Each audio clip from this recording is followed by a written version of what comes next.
그래서 우리 비전 2015 세계 시장에서 경쟁을 확보한 표준 서비스 제공을 위해서 이제 비전 2015를 해야 되고 2015년도 4대 사업을 이제 여러분들한테 설명을 드리려고 해요. 그 첫 번째가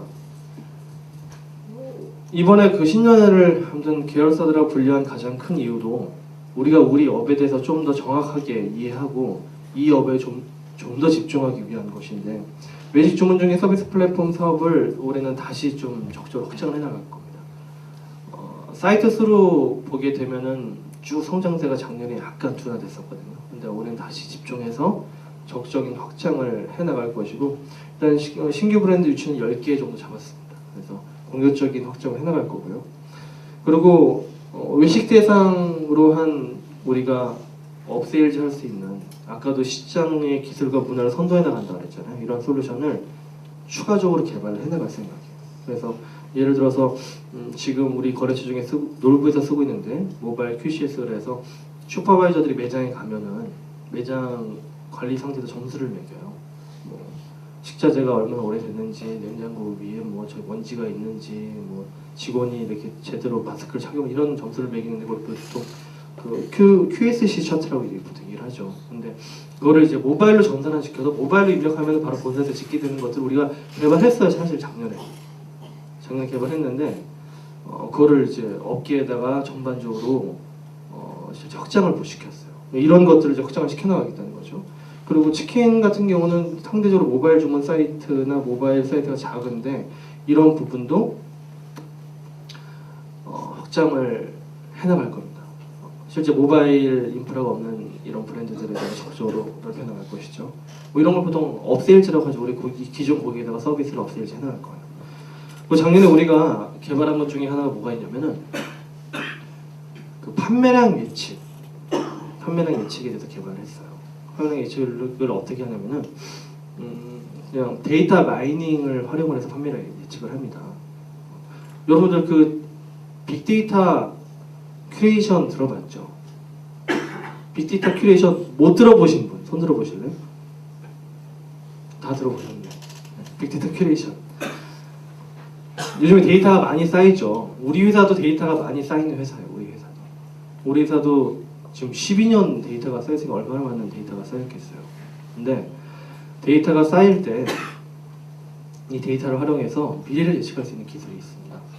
근데 이제 그거는 그 업에 대한 경험 플러스 데이터량 가지고 예측할 수 있는데 업에 대한 경험으로 우리가 쌓이는 데이터에 대해서 의미 있는 데이터를 보통 정의를 해요. 가령 예를 들어서 우리가 피자 콜센터 센터장을 예를 들어서 5년 하게 되면은 거의 예언자가 돼요. 예언자. 여러분 그런 경험 해보셨죠? 김현주 부장 거의 예언자급이죠. 이번 주 일요일 7시에 전화 4,000통 들어올 거야. 얼추 맞아요. 막 예언자가 돼요. 예언자. 보통 그런 걸 직관이라고 해요. 직관. 거기 그 타스크에 최적화된 직관이 만들어져요. 직관이. 근데 그 예언이 근데 틀릴 때도 있어요. 그리고 계속 예언만 하고 있으면 사람 힘들어요. 뭐 예언이라는 게 잘 되면 박수 받고 안 되면은 엄청난 지탄을 또 받죠. 그래서 이거를 과학적으로 하는 거예요. 과학적으로. 이런 뭐 센터장급들이 그러면 어떻게 예언을 하겠어요? 비가 오면은 전화가 많더라. 눈이 오면 전화가 많더라. 축구 경기라면 전화가 많더라. 이런 팩터 가지고 예언을 하죠. 예언을 팩터 가지고 이 팩터를 보통 빅데이터 큐레이션, 그러니까 데이터 마이닝 쪽으로 도미넌트 팩터라고 그래요. 피처 값이라고 얘기하고 피처 특징 파라미터. 그래서 이런 피처 값들을 경험적으로 정의를 합니다. 경험적으로. 이번에 그 우리가 데이터 마이닝 판매량 예측 시스템을 만들었어요. 작년에 실제 만들었어요. 거기서 정의한 이런 팩터가 60개를 정의할 때 60개를 처음에 정의하는 거는 이런 직관 있는 사람들과 인터뷰를 통해서 정의를 해요. 그거를 통계적으로 분석을 해가지고 의미가 있는지 없는지 팩터 값을 다시 한번 정의를 해내죠. 과학적으로. 그래서 그걸 가지고 계속 예측을 하는 겁니다. 그동안 우리가 데이터베이스에 이제 쌓이지 않았던 값들을 우리는 이제 저장을 하기 시작할 텐데 가령 예를 들어서 소비자 물가지수 당시에 소비자 물가지수도 저장을 하고 그 다음에 이런 SNS에 떠도는 많은 키워드들이 있어요. 키워드들이 있는데 그 키워드들을 크롤링 한다고 하죠. 크롤링 이제 수집을 해가지고 그 선호도, 당시 이 피자에 대한 소비자들의 어떤 그 좋은 키워드, 나쁜 키워드를 분석해서 또 저장도 하기도 하고, 심지어 주문을 할 때 그 당시의 온도, 그 당시 강우량 이런 것들을 이제 저장을 하는 거예요. 팩터 값들. 그리고 이 팩터 값들을 가지고 미래를 정확하게 예측을 해내는 거죠. 그래서 일단은 1차 시스템이 만들어졌어요.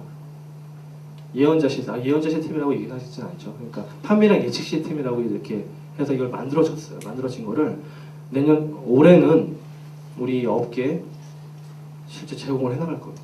근데 이게 어떤 의미가 있느냐? 굉장히 큰 의미가 있어요. 우리만 하더라도 정확한 인원을 불러서 전화를 응대할 수 있는 그런 게 도움이 되죠. 사람을 적게 부르면 못 받고 많이 부르면은 원가가 높아지고 이런 것들을 우리도 해결이 되는데, 외식 매장도 마찬가지예요.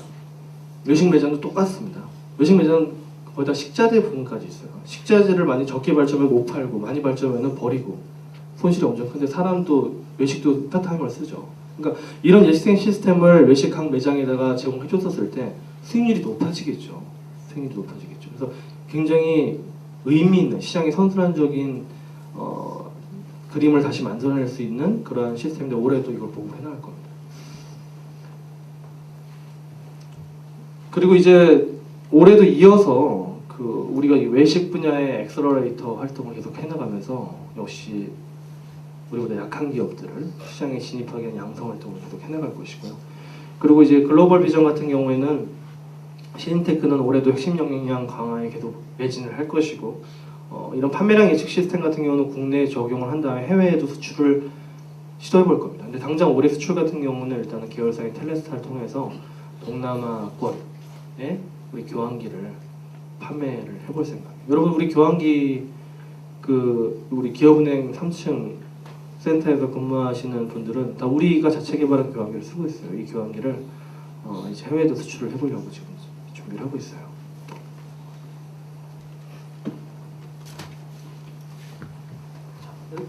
전략 얘기하기 전에 이분이 누구죠? 너무 쉬우니까 갑자기 또 이렇게 많이 대답하나요? 어려운 거 얘기할 때 정확하게 한 명만 얘기해 주세요. 스티브 잡스. 제가 학생들 가르칠 때 시장 조사를 되게 강조를 많이 해요. 시장 조사. 여러분들 혹시 강연 100도시 안 보신 분? 다 보셨구나. 거기 제가 시장 조사 얘기해요. 시장 조사. 네, 시장 조사. 근데 어느 한 학생이 그런 얘기를 했어요. 시장 조사 왜 하냐? 우리 시엔스테크 사업모델도 시장 조사 했어요. 실제 신청했습니다. 2003년도에. 그리고 솔루션이 나올 때마다 영업본부에서 시장 조사해요. 우리 B2B이기 때문에 실제 거래처들 돌아다니면서 물어보면 시장을 알 수가 있어요. 시장 조사를 늘 강조하는데 어느 학생이 너무 귀찮잖아요. 시장 조사가. 시장 조사 굉장히 힘들어요. 물건 팔 것도 아닌데 이게 팔릴까요? 라고 물어보는 게 시장 조사잖아요. 되게 힘들어요. 그러니까 하도 귀찮고 힘드니까 저한테 이거 시장 조사 이거 왜 해야 되냐. 스티브 잡스는 시장 조사하지 말고 직관에 의존하라고 했다. 난 직관대로 사업하겠다. 그 말도 틀린 말은 아니에요. 틀린 말은. 근데 스티브 잡스 같은 사람한테만 해당되는 얘기예요. 해당되는 얘기예요. 스티브 잡스 같은 사람 어떻게 정의할 수 있냐면, 스티브 잡스는 20대 사업을 시작해서 20대, 30대, 40대 한 30년이 지나서 아이폰, 아이패드를 만들었어요. 30년에 문제를 정의하고 문제를 해결하는 직관이 쌓인 거예요. 내가 지난 어제 주간회의 때도 본부장들하고 이제 매주 월요일 8시 반에 주간회의를 하는데, 올해 주간회의 때는 읽지 말자 그랬어요. 지난주에 한 일을. 문제만 얘기합시다. 문제 정의를 잘 합시다. 여러분, 문제가 생기면 큰일 날 것 같잖아요. 문제가 생기면 왠지 큰일 날 것 같죠. 아니에요. 지금은 사회가 급변하고 워낙에 다양화되고 정보가 넘쳐나기 때문에 기업이나 개인이나 가만히 있어도 문제가 계속 생겨요. 근데 그 문제가 생기는 걸 방치하고 모르고 그냥 가게 되면 사람이 점점 기업이나 사람의 입지가 좁아지는 것이고, 문제가 생겼을 때 정확하게 문제를 정의하고 이거를 해결하고 극복하면은 그 사람과 그 기업은 발전하는 것이고 이렇게 지금 바뀌고 있어요. 여러분 그 각자 일하는 팀, 본부, 뭐 센터, 본부 지금 문제가 없을 수가 없어요. 문제가 많으니까 회사가 이상해? 아니요. 어디나 다 문제는 많아요. 근데 잘 되는 회사가 그렇지 않은 회사의 차이가 뭐냐면은 문제를 정의할 수 있는 사람들. 문제가 있는데 추상적으로 문제가 있는 것 같은데 뭔가 힘들어. 이게 아니라 이 문제를 정확하게 정의를 하잖아요. 정의를 하고 이거를 해결할 수 있으면은 그 사람이나 그 기업은 발전을 하게 되어 있어요. 여러분들도 일하다 보면은 문제가 굉장히 많을 거예요. 문제를 명쾌하게 정의하고 해결하는 그 경험. 팀장이나 센터장, 본부장들은 그 경험이 더 많아야 되겠죠. 자기 조직이 더 일어나니까. 스티브 잡스가 이런 직관이 생긴 건 왜 생겼냐면은 끊임없이 습관 자체가 문제를 정의하고 해결하는 습관이 있어요. 여러분들 스티브 잡스 영화 혹시 보면 한 장면이 어떤 장면이 나오냐면 엄청나게 많은 페이퍼를 바닥에 막 깔아놓고 막 이것저것 막 조사를 하죠. 그게 뭘까요? 이거 큰일 났네 뭐 이런 그 표정이 큰일 났으니까 이거 뭐 수습해야지 뭐 이런 당황스러운 표정이 아니죠. 그건 다 문제를 밑에다 깔아놓은 건데 문제를 자기 스스로 극복할 수 있게 정의를 하는 과정인 거예요. 정의를 하는 과정. 그 표정만 보더라도 해결하고자 하는 그 의욕이 얼굴에 넘쳐나죠. 그런 경험이 누적이 되니까 그게 30년 누적되니까 시장조사 안 하고도 아이폰이나 아이패드를 만들 수 있는 직관이 나온 거예요. 여러분도 회사 생활할 때 똑같아요. 문제는 늘 있어요. 문제가 어떻게 없을 수가 있겠어요. 우리 회사 특히나 사업 모델이 복잡한데 이걸 명쾌하게 정의해서 이거를 극복을 할 수 있는 경험이 쌓이면은 그 경험을 가지고 팀장이 되고 그 경험을 가지고 본부장이 되고 그 경험을 가지고 CEO가 되는 거예요. 그러니까 문제가 생겼을 때 그걸 피할 생각이 아니라 적극적으로 이 경험을 쌓아나가는 사람이 리더십을 발휘할 만한 직관이 만들어진다는 거죠. 네. 이분들도 알죠. 이순신 장군 얘기 제가 매년 하는데요. 잡스랑 이순신 장군의 직관 비슷해요. 원균은 작년에 18살에 인간했어요. 18살. 이순신 장군 32에 인간했어요. 비슷한 연배인데 14년 늦었어요. 14년. 근데 두 분 다 32세 기점으로 한 20년의 임진왜란이 터졌어요. 근데 원균은 전패잖아요. 이순신 장군 전승이고. 이 차이가 뭘까요? 이 차이도 똑같아요. 이순신 장군도 당시 조선 뭐 육군이고 수군이고 어디 가든지 문제가 있었어요. 문제가. 근데 가면은 이놈의 나라 이놈의 부대 어째 문제 있는 거 여기다 떼고 가야 그렇게 생각을 한 게 아니라 문제를 그냥 정의를 한 거예요. 문제를 정의하고 뭐 한경부대 가서도 여진족이랑 맨날 싸우다가 너무 깨지고 힘드니까 왜 질까 이 문제를 정의하고 이거를 계속적으로 기록하면서 극복을 한 거예요.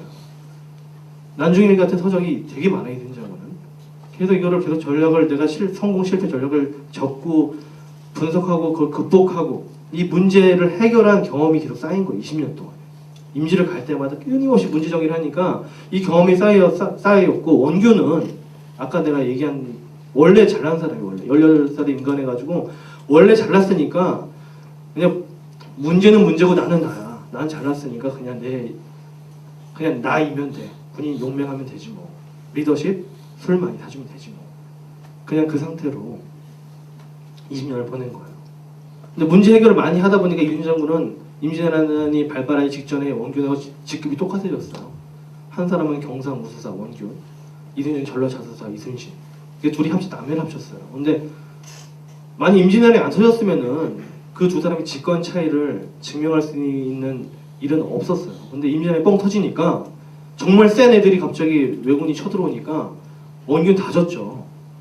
왜 좀 직관이 부족했기 때문에 직관이.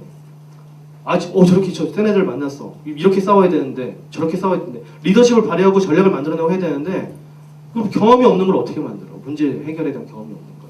근데 이순신 장군은 전시가 아니더라도 문제 해결에 대한 경험이 많잖아요. 정의와 해결에 대해서. 그러니까 딱 적을 보는 순간 적의 강점, 약점을 정의하고 우리의 또 강점, 약점을 정의해서 전장의 기회 요소, 전장의 우리 위험 요소, 수학 분석이죠. 이런 것들을 하면서 바로 어떻게 싸워야 될지를 정의한 거예요. 다 전승이 전승. 직관 차이란 말이에요.